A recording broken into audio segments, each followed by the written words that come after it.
Warahmatullahi wabarakatuh. Bismillahirrahmanirrahim. Alhamdulillah wala haula wala quwata illa billah wassalatu wassalamu ala Rasulillah wa ala alihi washabihi man wala. Amma ba'da. Terima kasih kita hadir di tempat yang sangat bersejarah. Di tempat pertama kali seluruh polemik nasab sebenarnya diawali. Di tempat bagaimana sekarang kaum Yahudi Yaman Ba'alwi itu mengalami kejatuhannya sebenarnya berawal dari tempat ini, dari rumah ini. Itu mohon saya memberikan sedikit intermezzo. Karena diawali ketika putranya Kiai Nur Hasan bin Ghazib bin Nur Hasan Sidogiri, rumah yang beliau tempati ini mau besanan dengan seorang Ba'alwi dari Madura bermarga Al-Jufri. Ternyata kemudian keluarga tersebut, baik bapak maupun calon mempelainya, mendapatkan teror agar dibatalkan dengan alasan nasab Sidogiri itu munkotek, nasab Sidogiri itu terputus atau fiktif, di mana alasannya Sayyid Asror, cucu dari Mbah Sen Sulaiman ya. Nah, itu dianggap tidak ada tokoh fiktif semacam itu, sehingga dengan segala macam intimidasi atau segala macam cara, akhirnya bapaknya itu si Al-Jufri itu membatalkan perjodohannya dan itu disoting. Jadi si pemesan supaya batal ini minta disoting, nggak disoting. Ya. Dan panjenengan semua tahu lah siapa yang menekan si bapaknya Al-Jufri calon mempelai itu supaya dibatalkan. Tahu semua lah, orang Pasuruan. Orang Pasuruan tahu lah, jadi gitu. Nah, akhirnya dibatalkan. Kemudian setelah mengalami penghinaan seperti itu, ini kan penghinaan bagi bukan hanya Mas Nur Hasan pribadi, bukan hanya si calon mempelai, tapi penghinaan kepada seluruh nasab keluarga Sidogiri sebenarnya. Gitu. Akhirnya keluarga Sidogiri yang diwakili oleh Kiai Nawawi Jalil juga, terus Kiai Fuad Nur Hasan, sekarang pengasuh pucuk pimpinan tertinggi Ponpes Sidogiri sekarang Kiai Fuad Nur Hasan, dan juga Mas Nur Hasan, keponakannya Yai Fuad, yaitu Mas Nur Hasan bin Ghazib bin Nur Hasan ini melakukan isbat internasional untuk membuktikan kesayitannya. Ya, siapa yang tidak marah nasab mbahnya dianggap hina atau dianggap palsu atau abal-abal, kan begitu. Ketika melakukan isbat internasional itu menggunakan nasab versi Ba'alwi, artinya Basaiban, Mbah Said Sulaiman Basaiban Ba'alwi, kan begitu. Tidak ada jawaban, hampa, lama tidak ada jawaban dari Nakobah internasional. Kemudian akhirnya menggunakan manuskrip lokal, manuskrip kuno, manuskrip sepuh, yaitu manuskrip dari Podokaton dan juga manuskrip dari Mancengan. Bunyinya sama, bahwa Said Sulaiman adalah putra dari Sayyid Zain Abdul Qadir Al-Jilani Al-Hasani yang merupakan menantu dari Syarif Hidayatullah Sunan Gunung Jati. Itu Sunan Gunung Jati sendiri, Syarif Hidayatullah ini Al-Musawi Al-Husaini.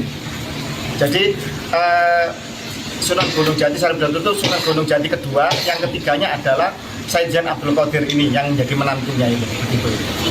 Ketika mengajukan isbat melalui jalur sesuai dengan manuskrip sepuh itu, lah kok nyambung dan klop dan diakui baik bukan saja oleh keluarga Sunan Gunung Jati yang ada di Banten Cirebon, juga ternyata klop dengan apa yang ada tertulis di Nakobah Internasional.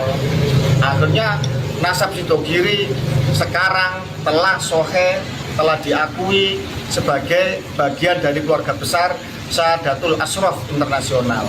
Begitu sini tahu bahwa Sidogiri telah diakui oleh keluarga besar Sayyid seluruh dunia, kebingungan itu si mantan calon besan itu. Saya tahu sendiri, HP-nya Mas Nur Hasan itu ditelepon sehari itu lebih dari 30 kali, tidak diangkat. Berhari-hari ingin disambung lagi besanannya, ya sini sudah merasa terhina, kan begitu kan. Anaknya ganteng, Sayyid, ya kan, anaknya kiai besar, dari Tra besar, pondok pesantren sepuh dan besar, salah satu yang terbesar dan paling sepuh di Nusantara. Ya no way, no, menikah dan dapat yang jauh lebih pantas, insya Allah juga Sayyid Nusantara, keluarga besar keturunan Wali Songo, insya Allah sudah dapat penggantinya. semacam itu. Nah, dari polemik inilah kemudian berkembang menjadi kesadaran membentuk nakoba Aulia Tis'ah, itu nakoba pencatat nasab Wali Songo, keluarga Wali Songo. Lalu berkembang lagi masuk ke seluruh kesultanan kerajaan Nusantara, berkembang lagi kemudian hingga pertemuan di Kesultanan Demak mengumpulkan diwakili 5 kasepuhan keluarga Wali Songo. Waktu itu kalau nggak salah Sohibul Makbaronya, Sohibul Balatnya, keturunan-keturunan yang di dekat makam waktu itu datang di Kesultanan Demak. Kemudian dari situ berkembang lagi, terbentuklah yang namanya Perjuangan Wali Songo Indonesia Laskar Sabilillah, yang kemudian itu deklarasi awalnya di Cilacap di Kiai Muhammad Nur Salim Terah Derajat, dan di dalam momentum itu semua akhirnya mensepakati bahwa seperti perjuangan 10 November, ketika kemudian semua laskar sudah siap, semua sudah siap tempur, 100.000 pasukan santri dan rakyat Jawa Timur waktu itu, hampir seluruh santri pesantren seluruh tanah Jawa ngumpul di Surabaya untuk menghadang Inggris, melawan Inggris. Mbah Hasim bilang, tunggu dulu, ngenteni wong toko buntet namanya Abbas, ya, santrinya beliau yang terkenal sakti mandraguna, yang terkenal ahli kanuragan, ahli hikmah, yang karomah, terkenal seperti itu. Ya alhamdulillah akhirnya terpilihlah, disepakati bahwa panglima tertinggi untuk pimpinan dari Perjuangan Wali Songo Indonesia adalah Gus Abbas dari Buntet. Ini seperti pengulangan sejarah, saudara-saudara sekalian, dari situ. Nah, alhamdulillah kemudian terjadi dinamika yang sekarang Jawa Tengah saja 20 lebih ya, PWI yang sudah yang deklarasi dan siap deklarasi. 25 Jawa Tengah.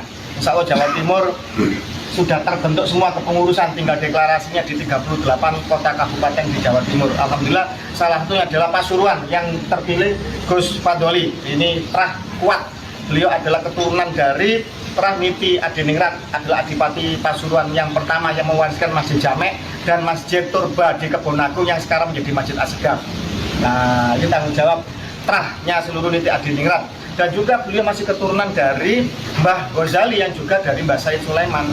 Kemudian kasepuannya ada keturunan dari Mbah Selaga. Mbah Selaga yang menyuruhkan Mufti Agung di zaman Niti Adiningrat pertama. Niti Adiningrat itu putra dari Pakubuwono kedua, masih Terah Mataram Surakarta Hadiningrat. Kemudian ada Kiai Suadi Abu Amar yang juga bagian dari kasepuan, itu Terah ketua Bani Soleh Semendi. Bani Soleh Semendi, Mbah Said Soleh Semendi adalah saudara dari Mbah Said Sulaiman Mojo Agung. Menurut manuskrip dari Mancengan maupun dari Podokaton, dan ini sudah terisbat internasional Sadatul Asrof oleh Nakoba Dunia dan juga diakui sesuai dengan catatan, dengan kolaborasi, komparasi dengan studi dari Kesultanan Cirebon dan Banten. Alhamdulillah, jadi semacam itu.